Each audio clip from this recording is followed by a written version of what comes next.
Benefits of contribution and the power of the 7 Whys tool to supersize and grow your business. Let's talk about it. Sharon Horne-Ellstrom here.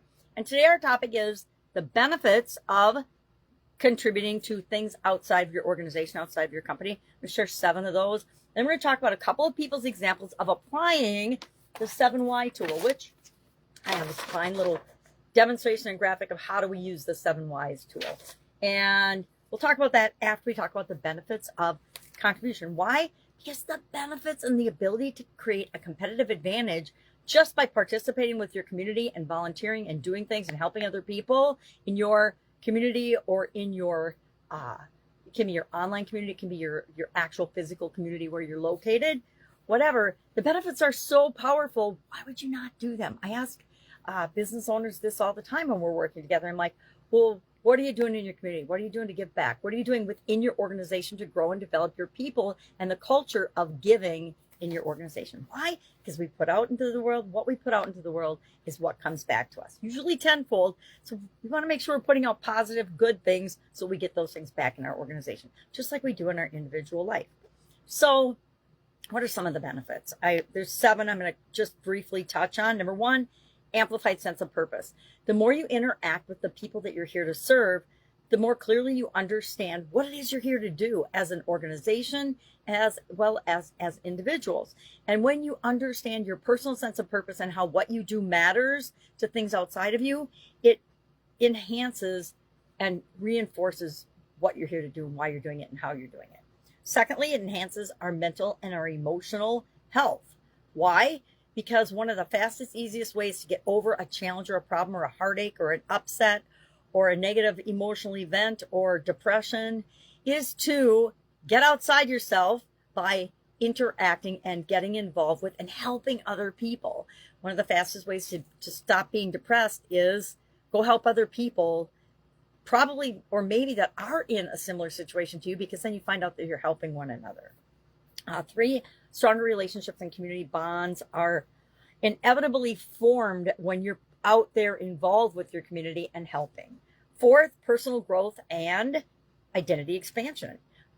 It helps to form our organization's identity. We all have an identity. We all have, it's just like we all have a brand. Whether we create it or not, there is one. People have an impression of us.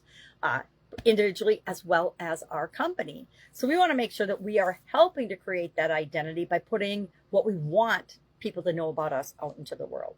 It helps us with personal growth and organizational growth, right? If we're getting involved with the community, if we're understanding their needs more clearly, if we're helping, well, guess what? When they need our products or services, they're going to come to us because we've helped them in the past. And they know that they can count on us and they know that they can trust us. Number 5, increased confidence and self-esteem, both on an individual and organizational level, right?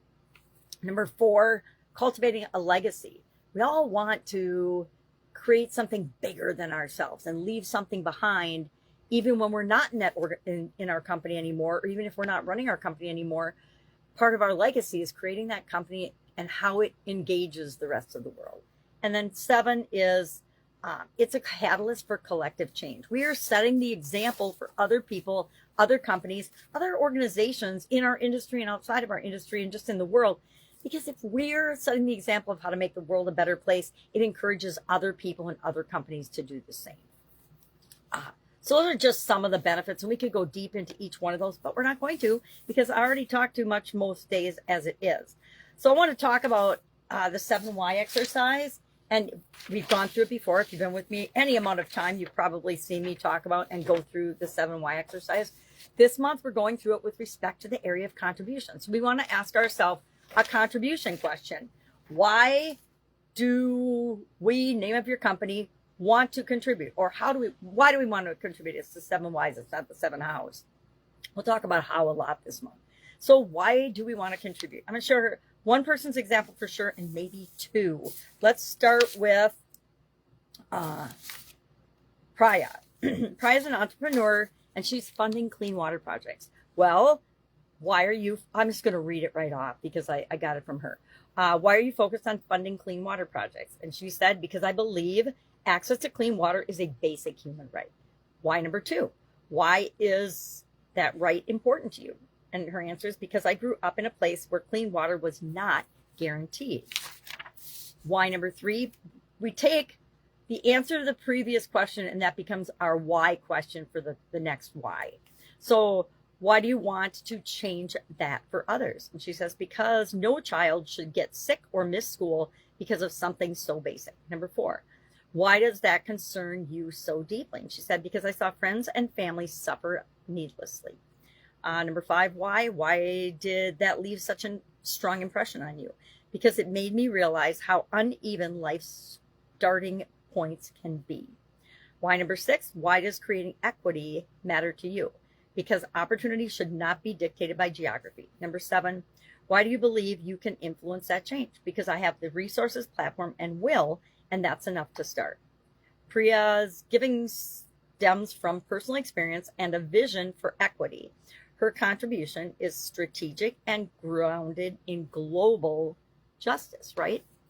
So that's her thing. Let me see. Let's do one more. Lisa, I should have a magnifying glass. Here we go. Lisa is a corporate executive volunteering on weekends. So her, why do you volunteer your weekends at youth center? And she says, because I want to help kids who come from different backgrounds. Well, why do you want to help kids that come from different backgrounds? And she says, because I know how hard life can be without guidance and support. Why does that matter to you? Because I went through something similar and I don't want them to feel alone. Number 4, why is it important that they don't feel alone? Because feeling alone almost made me give up on myself when I was younger. Why do you want to prevent that for others? Because everyone deserves to know they matter and that they have potential. Number 6, why is it your responsibility to show them that?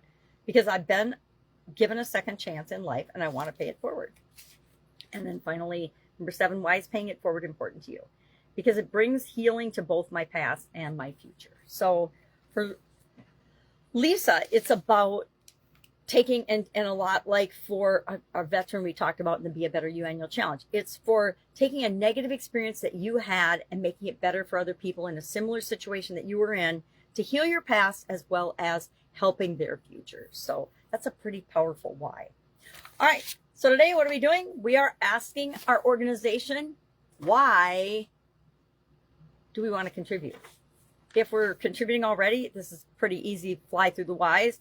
If we're not, it's a good reason to tap into the key benefit that will motivate us and drive us to use this as a competitive advantage for our business. All right. Have an awesome day. Any questions, ask. Otherwise, I'll be with you tomorrow.